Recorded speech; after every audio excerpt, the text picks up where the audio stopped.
தர்பூசணி தர்பூசணி ஐயா வாங்க அம்மா வாங்க தர்பூசணி தர்பூசணி நான் எவனும் வர மாட்டான் டேய் நாயே காய் வாங்கிக்கான் இது தர்பூசணி வாங்கினா சம்மர் சேலிங் உடம்புக்கு கூலிங் மூளைக்கு கேடு உடம்புல சூடு எது வந்தாலும் உடனே குறைக்கும் சரி எவ்வளவு காய?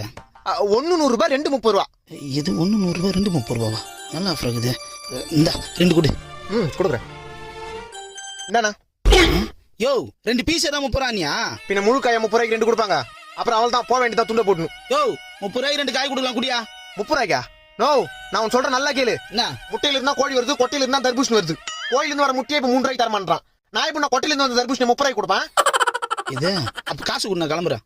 நோ இது அயோத்தியில விளைஞ்ச ஆபத்தான தர்பூசணி. கடை வரைக்கும் வந்துட்டு காசு கொடுத்து வாங்காம போனா கொஞ்ச நாள்ல உடம்பெல்லாம் நோவாயிடும், போக போக சங்கடம் இல்லாத சாவாயிடும். என்னப்பா சொல்ற? ஆமா இந்தப்பா நான் நம்பிட்டேன். இந்த ஒண்ணு கொடு. இந்தா 2 கிலோ வாங்கு. லூஸ் மாதிரி யோசிக்காம வீட்டுக்கு எடுத்து ஜூஸ் போட்டு குடி. சரிப்பா. இன்னும் 2 காய் எக்ஸ்ட்ரா எடுத்துக்கலாம் போல இருக்குது.